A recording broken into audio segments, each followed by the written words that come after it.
হাজার বছরেরও বেশি সময় ধরে চট্টগ্রাম একটি বাণিজ্য বন্দর। এই বন্দর কারা চালিয়েছে? চট্টগ্রামের মানুষ চালিয়েছে, বাংলাদেশের মানুষ চালিয়েছে। আজকে ২৫০০ বছর একটি বন্দর চালানোর পরে আমার বন্দর যখন আধুনিকায়ন হয়েছে, তখন সেটা পরিচালনা করার জন্য ডক্টর ইউনূস সেরা অপারেটরের অজুহাতে তিনি বিদেশি শক্তির কাছে বিক্রি করে দিচ্ছেন আমার বন্দর। আমার সেন্ট মার্টিন দ্বীপ, প্রবাল দ্বীপের রূপকথার মতো একটা দ্বীপ, সেটা একটা রিসোর্ট। আমরা গরিব মানুষ, আমরা ওই প্রবাল দ্বীপ পর্যন্ত, সেন্ট মার্টিন পর্যন্ত বেড়াতে যেতে পারি। আজকে সেখানে আমরা যেতে পারবো না, পাসপোর্ট নিয়েও আমরা যেতে পারবো না। ওটা অধিকৃত হয়ে গেছে, বিক্রি হয়ে গেছে। আর কি হয়েছে বিনিময়ে? দুটো দেশ আমাদের প্রতিবেশী, একটা ভারত আর একটা মিয়ানমার। দুটোই আমাদের শত্রু, এখন কোনো বন্ধু নাই। আজকে যদি এই রাজাকারদেরকে আমরা সব মুক্তিযুদ্ধের মানুষ তাড়া করি, ওরা কিন্তু কোথাও পালাবার জায়গা পাবে না, বঙ্গোপসাগরে গিয়ে লাফ দিতে হবে। কারণ কোনো প্রতিবেশী দেশ তাদেরকে নিবে না, কারণ প্রতিবেশী দেশগুলো আমাদের শত্রু হয়ে গেছে। মিয়ানমারের সঙ্গে আমাদের কোনোদিনই শত্রুতা ছিল না। আমরা তাদের শরণার্থীদেরকে আমরা আশ্রয় দিয়েছি আমাদের দেশে, আর সেই দেশটা এখন আমাদের শত্রু, কারণ ওখানে প্রক্সি ওয়ারের জন্য আমরা সীমান্ত খুলে দিয়েছি। ভারতের বিদ্বেষ, ভারত বিদ্বেষ ছড়াতে কিছু করতে হয়নি ভারতকে, কিচ্ছু করতে হবে না, বর্ডারটা বন্ধ করে দিয়েছে। এইবার বাংলাদেশের কোনো রপ্তানি হচ্ছে না, বস্ত্র শিল্প পড়ে যাচ্ছে, গার্মেন্টস ফ্যাক্টরি গুলো বন্ধ হয়ে যাচ্ছে, ভেজিটেবলের চালান যাচ্ছে না, কোথাও মাছ বিক্রি করতে পারছি না আমরা। আর একটু চিপাচিপি করলে বিদ্যুৎ প্রবাহ বন্ধ হয়ে যাবে, আদানি সাহেব বন্ধ করে দেবেন বিদ্যুৎ প্রবাহ। তখন কি হবে? তারপরে যদি ফারাক্কার পানি আর ওই টিপাইমুখ বাঁধের পানি আর যদি বারাক নদীর বাঁধের পানি একসঙ্গে খুলে দেয়, বাংলাদেশ ধুয়ে মুছে পরিষ্কার হয়ে বঙ্গোপসাগরে নেমে যাবে। আমরা কেন প্রতিবেশী দেশের সঙ্গে শত্রু হব? যারা আমাদের মুক্তিযুদ্ধের সহায়তা করেছে, যারা 1 কোটি মানুষকে আশ্রয় দিয়েছিল, যারা মুক্তিযুদ্ধ সংগঠন করে দিয়েছিল, যারা অস্ত্র দিয়েছিল আমাদেরকে, যারা ট্রেনিং দিয়েছিল আমাদেরকে, যারা প্রথম বাংলাদেশের স্বাধীন সরকার, বাংলাদেশের প্রথম বেতার কেন্দ্র সবকিছু চালুতে তারা সব ধরনের সহায়তা করেছিল বিনা স্বার্থে। আমরা কৃতজ্ঞ পর্যন্ত হতে জানি না। আমাদের মধ্যে পাকিস্তানিরা এসে এখন বলে আমাদের অন্তর পরিষ্কার করতে হবে। আমাদের অন্তরের মধ্যে ময়লাগুলো যদি তারা ময়লাই বলে থাকে, কে জমিয়েছে এগুলো? হ্যাঁ, কে জমিয়েছে এই ময়লা? দেশ রাজাকারের আন্ডারে, রাজাকারের দখলে দেশ অধিকৃত। আমি বারবার আহ্বান করছি, দেশের মুক্তিযোদ্ধারা হয়তো মুখ খুলতে পারবেন না, কারণ ওরা থ্রেট করেছে আরেকবার ৭১-এর কথা বললে ঘরে ঘরে গিয়ে মুক্তিযোদ্ধাদের জবাই করবে। ওরা বলে দিয়েছে মুক্তিযোদ্ধা ধরবে। এই জায়গাটি আমি একটু জানতে চাই তাজুল ভাই, যেভাবে মব, যেভাবে ভয় আতঙ্ক ছড়িয়ে দেওয়া হচ্ছে, সেখানে বাংলাদেশ থেকে প্রতিবাদ প্রতিরোধ করা কি সহজ? দেওয়ালে পিঠ থেকে গেলে, একটা বেড়ালকে যদি তুমি ৩-৪ দিক থেকে কর্নার করে ফেলো একটা ঘরের কোনায়, সেই বেড়াল কিন্তু বাঘের মতো হিংস্র হয়ে ওঠে। আর আমরা তো মানুষ, আমরা তো বাঙালি, আমরা তো ৯২,০০০ সশস্ত্র পাকিস্তানি সৈন্যের বিরুদ্ধে দাঁড়িয়ে লড়াই করিনি? আমাদের কি ছিল তখন? নূপুর, আমাদের হাতে তখন বাঁশের লাঠি আর ২-১টা ৩03 রাইফেল ছিল, গাদা বন্দুক ছিল, যেটার মধ্যে বারুদ ভরে দুড়ুম করে একটা গুলি হয়। সেইটা নিয়ে আমরা পাকিস্তানের বিরুদ্ধে যুদ্ধ করেছি। যুদ্ধ করতে হলে ন্যায়ের পক্ষে থাকতে হবে, ১ নম্বর। ২ নম্বর, যুদ্ধ করতে হলে মনোবল থাকতে হবে, ত্যাগের ইচ্ছা থাকতে হবে। ওই পাশের বাড়ির ছেলে ও যাক যুদ্ধে, তুই কিন্তু যাস না, তুই ঘরে পড়াশোনা করতে, পরীক্ষা আছে তোর সামনে, এই করলে মুক্তিযুদ্ধ হতো না। আমার মুক্তিযুদ্ধের সময়ও এরকম কাপুরুষ অনেক দেখেছি যারা লুঙ্গির নিচে পায়জামা পরে চলাফেরা করত। বিপদ দেখলেই চট করে লুঙ্গিটা মাথার উপরে গায়ের মতো জড়িয়ে নিত, পরনে পায়জামা। কারণ না, এটা হাসির কথা নয়, পাকিস্তানি মিলিটারিরা বলে দিয়েছিল যে লুঙ্গি পরবা না বিহারিদেরকে, যে তোমরা পায়জামা পরবা সব সময়। বিহারিরা এমনিতেও পায়জামা পরে, ওই পায়জামা পরা দেখলে ওরা ছাড় দেবে, আর লুঙ্গি পরা দেখলে দূর থেকে গুলি করবে। আমরা একটু শেষ পর্যায়ে একটু সেজান মাহমুদের একটু বক্তব্য নিয়ে নিতে চাই আপনার সাথে। এই পুরো ঘটনা প্রবাহের অনেকগুলো শো আপনার সাথে করা হয়েছে একদম শুরু থেকে শেষ পর্যন্ত। প্রত্যেকবার আমি শুধু জানতে চাইতাম বাংলাদেশের আসলে ভবিষ্যৎ কি, কোন দিকে যাচ্ছে, নেতিবাচক উত্তর। তো এই পর্যায়ে আমি যেটি কিছুক্ষণ আগে তাজুল ভাইকেও জিজ্ঞেস করছিলাম যে যে ধরনের আতঙ্ক ছড়িয়ে দেওয়া হচ্ছে সেখান থেকে আসলে প্রতিরোধ করা কতটা সহজ, কিংবা বাংলাদেশ কি জেগে উঠবে কিনা? না, আমি ওই আপনার আগের প্রশ্নটার উত্তর দেওয়া হয়নি, যেটার প্রতিকার কি, প্রতিকার আর কিভাবে আমরা এগুলো থেকে উত্তরণ ঘটাবো, এই পুরো জিনিসটার সাথে যুক্ত আজকের এই আলোচনা, এই ক্ষোভ বিক্ষোভ যেটাই বলুন, আমরা যেটা প্রকাশ করছি সেটার সাথে এটা সংযুক্ত। সেটা হলো মানুষকে আসলে বুঝতে হবে, দেশের মানুষকে বুঝতে হবে যে আমি শুধুমাত্র একটা দেশ পেলাম, সেই দেশে আমার একটা পাসপোর্ট আছে, আমি সেই দেশের কতগুলো ইনফ্রাস্ট্রাকচার আছে সেটা দিয়ে চলছি। এইভাবে পৃথিবীতে কোনো দেশ দাঁড়াতে পারেনি, কোনো দেশ দাঁড়াতে পারেনি। যেখানে আমাদের একটা এত বড় ঐতিহ্য আছে, যে হাজার বছরের ইতিহাসে পৃথিবীতে কোনো দেশ নেই যার মানে পৃষ্ঠপোষকতা, সরকারি পৃষ্ঠপোষকতা ছাড়া একটা ভাষা, একটা সংস্কৃতিকে, আত্মপরিচয়কে, জাতিগত আত্মপরিচয়কে এইভাবে নিয়ে আসতে পারে।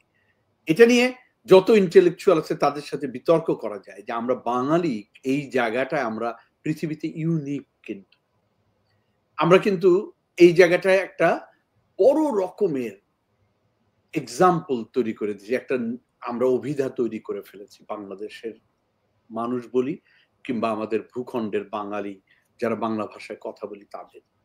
সেখান থেকে একটা স্বাধীন রাষ্ট্র হয়েছে। আমাদের বাংলাদেশি বললে আমাদের নন বাংলা যারা আছে, নন বেঙ্গলি স্পিকিং বা অবাঙালি যারা আছে, তারাও কিন্তু আমাদের মধ্যেই পড়ে যায়। তাহলে বাংলাদেশ কিন্তু গোড়া থেকে ইনক্লুসিভ একটা দেশ প্রথম থেকে। এখন এইটাকে নতুন প্রজন্মের কাছে আমাদের যে জিনিসটা বলা দরকার, এবং পুরনো আমাদের মতো যারা আমরা পুরনোই বলি এখন নিজেদেরকে, দুটো জিনিস দেখতে হবে। বাংলাদেশকে শুধুমাত্র একটি রাষ্ট্র হিসেবে আত্মপরিচয় দিবে, নাকি একটি গর্ব করার মতো রাষ্ট্র হিসেবে পরিচয় দিবে? এটা হলো আমাদের নিজেদেরকে প্রশ্ন করতে হবে। আমার মনে হয় যে জাতীয় ঐতিহ্যটাও দাবি করতে হবে আমাদেরকে। ওটাই তো আমি যখন বলবো যে না, আমি একটা গর্বের রাষ্ট্রে বাস করি, বা আমি একটা গর্বের রাষ্ট্রের নাগরিক, আমি একটা গর্বের রাষ্ট্র থেকে আমার জন্ম হয়েছিল, এই বোধটা যদি আপনাদের মধ্যে কাজ করে, সেই গর্বের রাষ্ট্রটা কোথায়, গর্ব কোথা থেকে আসে? আত্মপরিচয়। এই আত্মপরিচয়, আমরা বাঙালি, হাজার বছরের ইতিহাস, এই আত্মপরিচয় আমাদের মুক্তিযুদ্ধ। এই আত্মপরিচয় হলো আমাদের 52 ভাষা, যে ভাষা আমাদেরকে বিশ্বময় আজকে মর্যাদা দেয়। এই তিনটি জিনিস আপনাকে নিতেই হবে। এই তিনটি জিনিসের সাথে, হ্যাঁ, কেউ যদি এটাকে মিসইউজ করে আমরা তার প্রতিবাদ করব, কেউ কোনো দল যদি দলীয়করণ করে আমরা তার প্রতিবাদ করব, কিন্তু এই তিনটা যে নষ্ট করবে তাকে ছাড়বো না। এইটা যদি আমরা না বুঝতে পারি, আজকে আওয়ামী লীগ বিরোধিতার নামে আপনি আপনার সেই বড় ঐতিহ্যকে নষ্ট করছেন, আপনি কতটা গর্ধব হলে এটা করতে পারেন? এই প্রশ্নটা নিজেকে করতে হবে যে আমি কতটা গর্ধব শব্দটাই ব্যবহার করছি, মূর্খ, মূরতা। এবং আমি যখন এই শব্দগুলো বলি, আমি কিন্তু সাধারণ গালি হিসেবে বলি না, থিওরিটিক্যাল বলি, আমি একটা তাত্ত্বিকও এই জায়গাগুলোতে। ইতালিয়ান একজন গবেষক এবং অর্থনীতিবিদ এই থিওরি অফ স্টুপিডিটি বলে একটা লিখেছে, আমি এটা নিয়ে লিখেছি, একটা প্রবন্ধ লিখেছি। থিওরি অফ স্টুপিডিটিতে তিনি বলেছিলেন যে দেখো, স্টুপিড যারা, মূর্খ যারা, মূঢ় যারা, এদেরকে আমরা যতটা দুর্বল ভাবি তারা তত দুর্বল না। এরা জ্ঞানী বলো, অন্য মূর্খের বিপরীতে যে শব্দ বলো, তারা সবসময় বিভেদে ভোগে। মূঢ়রা বিভেদে ভোগে না, তারা অনেক শক্তিশালী থাকে। তাদেরকে যতটা আমরা আনইউনাইটেড মনে করি, তারা ততটা আনইউনাইটেড না, এবং তাদের সংখ্যা আমরা যতটা কম মনে করি তা না। আমি এটা আমার উদাহরণ দিচ্ছি না, এই ইটালিয়ান থিওরিটিস্টের উদাহরণ দিচ্ছি। এই কথাটা আমাদের মনে রাখা দরকার, আমাদের জন্য দরকার, যে মূঢ়তা কিন্তু একটা শক্তি। এরা কিন্তু একটা শক্তি হিসাবেই আসে, এবং যারা নিজেদেরকে জ্ঞানী এবং কি বলবো রেনেসাসের অংশ মনে করে, তারা কিন্তু আসলে সংখ্যা অত বেশি হয় না, তারা ইউনাইটেড হয় না। সেই জন্য ওদের শক্তিটাকে কখনো কম করে দেখাটা বোকামি হবে। আমাদের বাংলাদেশের, আমি সমস্ত মানুষদেরকে বলি, আমি মনে করি বাংলাদেশের মানুষরা দেশপ্রেমিক, বাংলাদেশকে আমরা ভালোবাসি বলেই আমরা চিৎকার করি, আমরা বাংলাদেশকে ভালোবাসি বলে আমরা আহত হই। এই জায়গাটা দেখতে হবে যে আমরা এক ধরনের মূঢ়তাকে প্রমোট করছি, তাদের হাতে, এক ধরনের মূঢ়দের হাতে আমরা ক্ষমতা দিচ্ছি। এটার সাথে এলিটিজম নাই, এটার সাথে গরিব ধনীর সম্পর্ক নাই। এটা লক্ষ্য করে দেখুন কিন্তু। হ্যাঁ, আপনার কথাটাকে একটু রিফ্রেশ করুন। আমার একটা উপমা দিচ্ছি আর কি, যে গ্রামে হঠাৎ করে একদল ডাকাত এসে আক্রমণ করে গ্রামের মাতব্বর বাড়ি দখল করে ফেললো। হ্যাঁ, ডাকাত তো এরা লুট করতে এসে।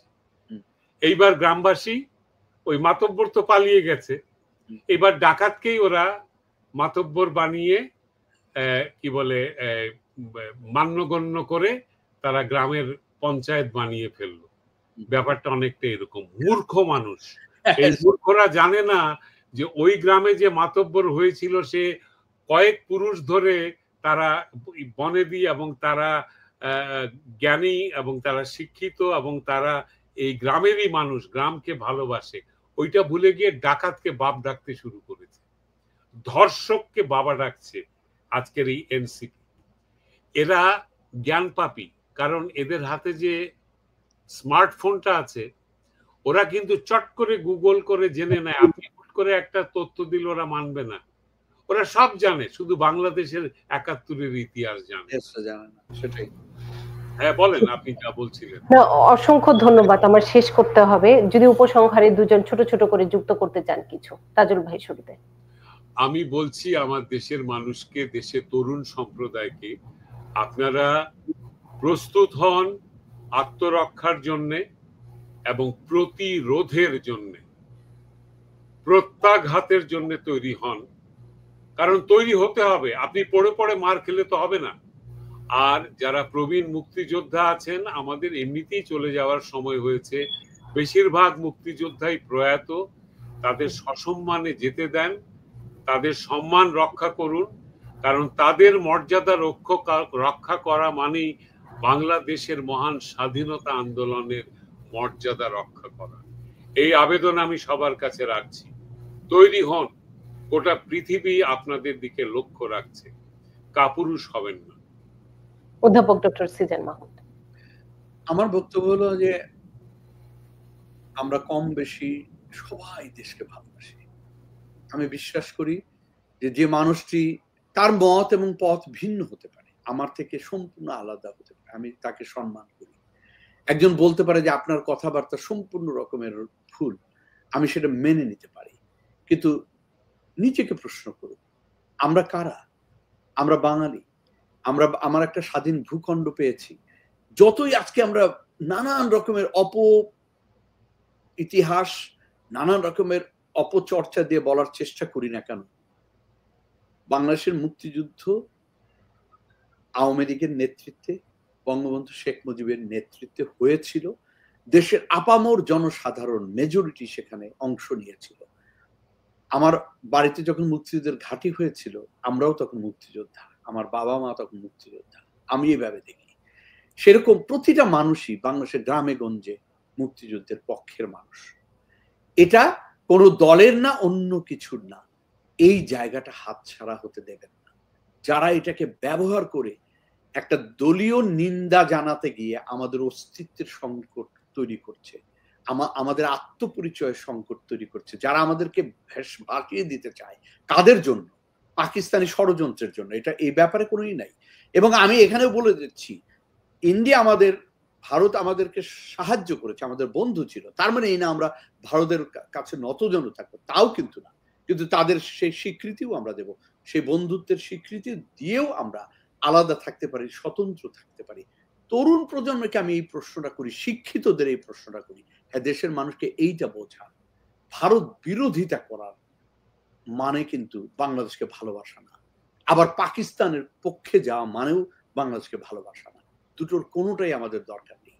আমরা বাংলাদেশ স্বাধীন স্বতন্ত্র একটি দেশ, যা মুক্তিযুদ্ধের মধ্য দিয়ে এসেছে, সেই মুক্তিযুদ্ধের কোনো কিছুকে অসম্মান করবেন না। আমি করজোরে ক্ষমা চাই মুক্তিযোদ্ধাদের কাছে।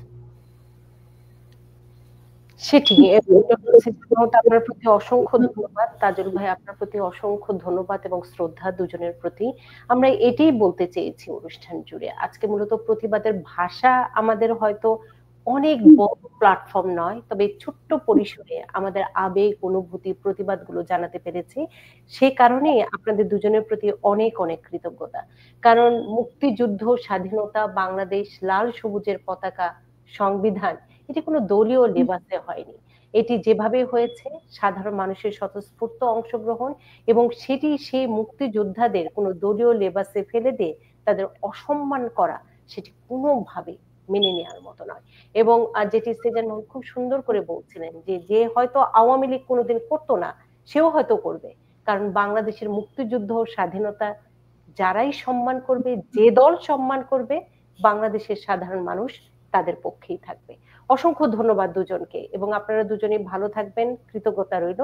এবং একই সাথে দর্শক, আমি সবসময় বলে থাকি এটি মূলত আমাদের তথ্যমূলক অনুষ্ঠান, যেখানে আমরা বিভিন্ন তথ্য উপস্থাপন করে থাকি। একই সাথে থাকে রাজনৈতিক বিশ্লেষণ। তার কারণটি হচ্ছে আমরা সব সময় খুঁটিনাটি যে বিষয়গুলো ঘটছে আমাদের নিউ ইয়র্ক, আমেরিকা এবং বাংলাদেশে, সেখান থেকে নিজের বিবেককে জাগ্রত করতে হবে, যুক্তিগুলো নিতে হবে। আপনি যে দল করুন নাই কেন, কিন্তু দিন শেষে দেশটি আমাদের, বাংলাদেশ আমাদের। সে কারণে বাংলাদেশের টপিক নিয়ে বারবার আলোচনা করার জন্য দর্শকের মধ্য থেকে অনুরোধ যেহেতু আসে, সে কারণে আমরা বেছে নেই যখন খুব আলোচিত ঘটনা থাকে। তবে সবশেষ একটি কথাই বলতে চাই, লাল সবুজের পতাকা এবং পৃথিবীর বুকে, পৃথিবীর মানচিত্রে যারা স্বাধীন ভূখণ্ড হিসেবে বাংলাদেশের নামটি লিখে দিয়েছেন, যাদের রক্তের বিনিময়ে, যাদের আত্মত্যাগের বিনিময়ে, তাদেরকে সম্মান জানাতে হবে, তাদেরকে ভালোবাসতে হবে, তাদেরকে শ্রদ্ধা জানাতে হবে। তাহলেই কি দেশপ্রেমিক। এটি